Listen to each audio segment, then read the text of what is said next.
Doug Gottlieb. Doug, what's up, man? Doug. How you guys doing? We're good, man. We're good. I'm excited to have you on. I really want to get your opinion on this Russell Westbrook to the Lakers trade. What are your thoughts? Yes. I mean, like, look, is he a better fit than Dennis Schroeder? Yeah. Does he make an NBA champion? Like, no. I use this analogy a lot, like the painted house analogy. If you pull up on your house and it's being painted a different color, if you only get like a quarter of it done, don't make a comment. So I don't love it because he's had 4 knee surgeries. He's a high volume, low percentage shooter. Right. But I also am willing to, like, let's see what Rob Pelinka does with the entire roster, because that thing's going to have an overhaul. But the question becomes, like, all right, so what else do they have to move? Schroeder in a sign and trade, but that means somebody has to take Schroeder in a sign and trade. THT, and then their draft picks, and then that's really about it in terms of valuable assets. That's what they got left. So I don't love it. I don't hate it. I like Buddy Hield a lot better. Right. Because of his youth and shooting ability. But like, look, but LeBron wants dudes that want to compete, want to win. Nobody wants to win more than Russell Westbrook. I just don't. I don't know. Having a tertiary role on a team that needs shooting, and he's not a good shooter. That doesn't make sense. Can I follow this up quick, Rob? Quickly. I think the best thing for them. And I'm with you. Like, let's see how it looks as they come together. But I think the best thing might be for LeBron to play point, and he kind of takes the mentality of the third scoring option, even though he may end up being the second leading scorer. But he looks to get Westbrook off and Anthony Davis off, and LeBron will get his 20, right? But I think they might be best suited to play that way. And I think they're going to play that way. What happened, the dysfunction in the Lakers this year happened during training camp, in that, Schroeder walks around like he's an all-star, and he was being badly outplayed in practice. And instead of starting LeBron at the point like they had when they won a championship, Schroeder comes in the media day and says, I'm a starting point guard. And I'm not sure it was the coach's decision to make him the starting point guard, and that never sat well with guys. LeBron, I think he understands where his body is. Like, he can't play bully ball and just go by dudes all the time. He wants to do kind of the Magic Johnson thing. My question is, does that fit with how Russell is? Because remember, Russell is very ball dominant. You don't average a triple-double and shoot that low a percentage unless you got the ball in your hands a lot. And how does he adjust to that? I think that's really interesting. It'll be a challenge for Frank because, he lost Jason Kidd and his staff. And I think his staff, he's got David Fizdale and Mike Pemberthy now as 2 of the guys on the front of the bench. Pemberthy is AD's guy, and Fizdale, I would guess, is, he's a longtime assistant and head coach, but LeBron's guy. Like, how does it work with Russell Westbrook? That's going to be fascinating to me. Doug, obviously you're a college basketball guru, and the draft is taking place as we speak. Cade Cunningham, you're good with that first pick. Is he tell us about him. How good is he? You'll love him. Detroit will love him. He's awesome. He's awesome. That was a no-brainer, right? They couldn't get cute there in that pick, right, Doug? There was talk maybe they might do something else. Jalen Green has that. He has that quick twitch stuff. He elevates. He's becoming a better shooter. Like, Jalen Green may end up leading the league in scoring one day. I don't know. Like, he can really score. But Cade Cunningham's going to make you a winning basketball team eventually.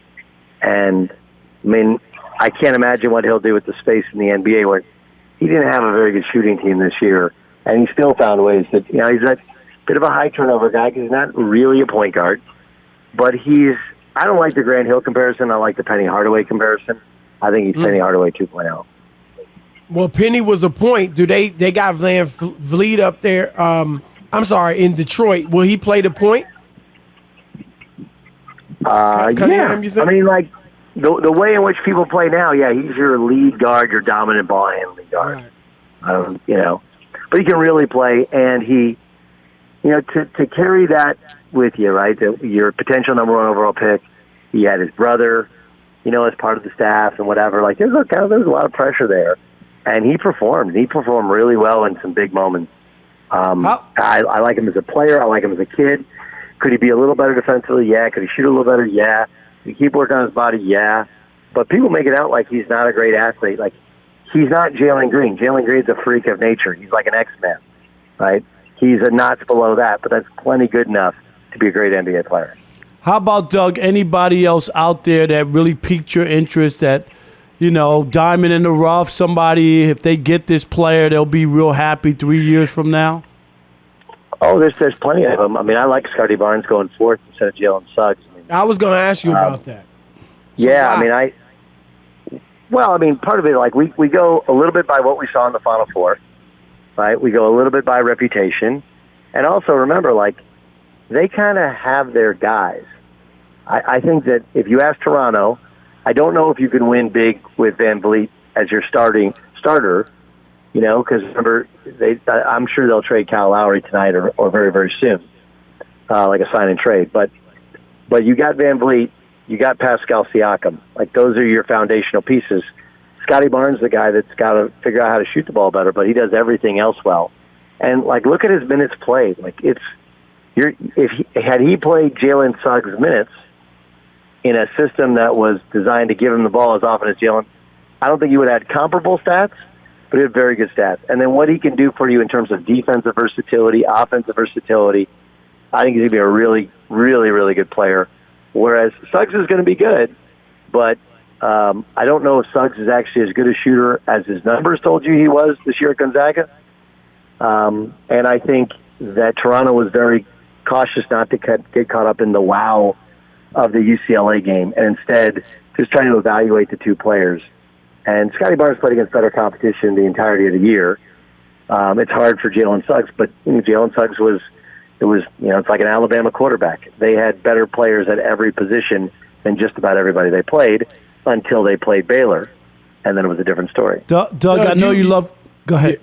Well, I was going to say, you obviously, you're a big proponent of college basketball. We were about to say the same exact thing. Exactly. Right. You're seeing more of these 5-star recruits going to the G League. Obviously, Jalen Green, second pick, was in the G League. Dyson Daniels from Australia is just signed on. What do you see? Do you see name, image, likeness changing this and giving colleges, a chance to get some of these guys that are kind of going to the G League for money? Or what do you see? Do you see a full landscape change coming for the NCAA? What are your thoughts on this? I do see a full landscape change, but I think it's different than other people see. I mean, like, here's what's amazing about it, right? So last year there were 4 guys that went late. Jalen Green went pretty early. There's Kuminga, who will go here in the top 10 if he hasn't gone already, and Jalen Green. And then there's Dacian Nix, who is the best point guard in the West Coast, who's going to UCLA. And then, what's the kid's name? He was going to Michigan, right? And it's like we do this thing, it's like politicians. We only tell half the story. Dacian Nix went from start of the year, he was probably a late first, to might not get drafted, And the other kid that was going to Michigan, I think Woods' his last name. Why can I not remember his name? Anyway, he might not get drafted either. So, yeah, I mean, it's like anything in recruiting. You're going to sell the positives, right? Like Dacian Nix. Oh man, he got a couple $100,000 to go play in the G League last year. Like, yeah, he played at Santa Cruz. Like, it's not great. And Brian Shaw left. Now Jason Hart's running it. And Jason Hart's former Syracuse, former NBA point guard. He was assistant at USC. And I love Jay Hart. And I think in terms of the everyday things he's going to have to teach these guys in order to get them mentally and emotionally ready for the NBA, he's great. But would you rather your kid play for Jay Hart in the G League in exhibition games 20 times a year in front of nobody and live at a G League site and make a couple $100,000? Or would you rather send them to said big-time university, play for big-time coach? Now you're going to get your name, image, and likeness. You'll get some cash in your pocket there. Not a ton, but some. And, oh, yeah, by the way, if you have a bad year, you can go back for a second year. If you have a disappointing year, you can go back for your third year. or your fourth year, and then But you might not make it from college. You might not make it. Why not take the $500,000? Doug, how much money did you get under the table when you played college basketball? Not a penny. Okay, I'm just asking. No, not a penny. But everything that I've gotten afterwards is because I played in college. This is where nobody tells this story. Rob, your first job in newspaper writing was where? Right. Wilkes-Barre, Pennsylvania. I was making $15,000 a year in 1986. Okay. Did you go to school for journalism? I did. Yes, I did. Okay. So you did all the right things, prepared yourself, and made $15,000. Yep. Right? And look at him now. Yeah, right. I'm making $16,000 now. Now he's rolling. Asked him for money. You're like, you know how this works. You're like, nah, I got something to do. I'm busy. We got to roll, my man. Cruise. You know how this works. My point is, go quickly. Yes. What is your point, Doug? My point is, if that's X, I made 5X just to do radio without any sort of preparation, no journalism, nothing. Straight at it. When I got done playing, I played for 2 years, and I did it. Why? Because I played at Oklahoma State. So there's a ton of value in playing in an alma mater and having a fallback plan and having an education.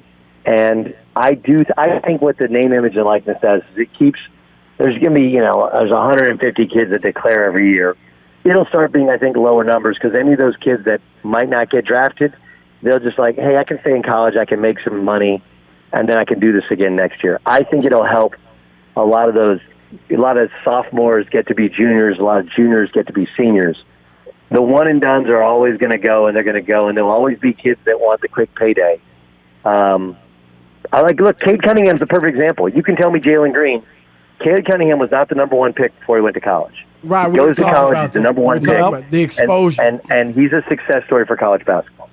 All right, Doug, great stuff, man. That's our man, Doug Gottlieb, Fox Sports Radio. We appreciate it, man.